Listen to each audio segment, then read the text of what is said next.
আসসালামু আলাইকুম। কোনো টাকা পয়সা ছাড়াই কিন্তু কিভাবে ত্বককে ফর্সা করবেন চলেন সেটাই আজকে আপনাদের সাথে শেয়ার করি। এই ড্রিঙ্কসটা খেয়ে কিন্তু আপনারা আপনাদের স্কিনকে অনেক বেশি ফর্সা এবং হেলদি করতে পারেন। এটা হচ্ছে একদমই নর্মাল তুলসীর পাতা। আপনারা চিনেন, এটা হয়তো সবাই চিনেন। এটা কিন্তু তুলসীর পাতা, অনেকগুলো তুলসীর পাতা, একটু পরিমাণ মতো পানি, সাথে একটু আদার গুঁড়া মিক্সড করে কিন্তু আমি এই হচ্ছে চা বলতে পারেন, যে কোনো ড্রিঙ্কস বলতে পারেন, এটা বানাইছি। এটা কিন্তু স্কিনটা খুব দ্রুত এবং স্কিনের ব্রণের প্রবলেম, স্কিনটার পিগমেন্টেশনের প্রবলেম এবং স্কিনটা দ্রুত ফর্সা করে। এটা কিন্তু শুধুমাত্র আমি খাই তা না, আমার মেয়ের যখন একটু ঠান্ডা কাশি হয় তখন কিন্তু আমি আমার মেয়েকেও খাওয়াই, যদিও একটু খেতে চায় না, কারণ এর মধ্যে একদম চিনি লবণ কোনোটা ইউজ করি নাই, তারপরেও একটুকে জোর করে খাওয়াই। তবে আমি এটা কিন্তু প্রায় নিয়মিতই খাওয়া হয়। আপনারা আমার প্রায় ব্লগে কিন্তু এটা খাওয়া দেখবেন। এটা হচ্ছে খাওয়া অনেক হেলদি।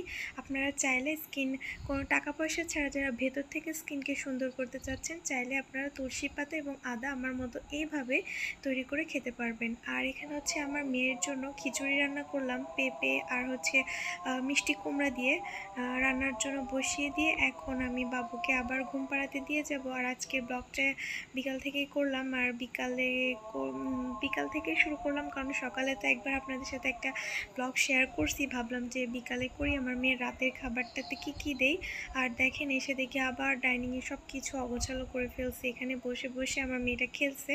তারপরে আমার একটু পরে আমার আপুর মেয়ে আসলো, তার সাথে আমার মেয়ে অনেক সুন্দর টাইম স্পেন্ড করতেছে, কারণ ও আসলে ও অনেক খুশি থাকে। আর দেখেন আমার মেয়েটা মাশাল্লাহ দিনে দিনে অনেক বড় হয়ে যাচ্ছে, আর ও কুটু একটা হিজাব পরছে। মাশাল্লাহ দেখতে খুবই সুন্দর লাগতেছে। ওর বাবা তো সবসময় বলে আমি যেন ওকে হিজাব আর বোরকা ক্যারি করি, কিন্তু চেষ্টা করব আমার মেয়েকে হিজাব বোরকাটা পরা থেকে ছোটোবেলা থেকে অভ্যাস করতে, যাতে সে আমাদের মতো না হয়। মানে সে একটু এটা হচ্ছে এক ধরনের অভ্যাসের মধ্যে পড়ে হিজাব ক্যারি করাটা, অনেকেই খুব সুন্দরভাবে করতে পারেন। আমার মেয়ে যেন সেরকমভাবে পারে।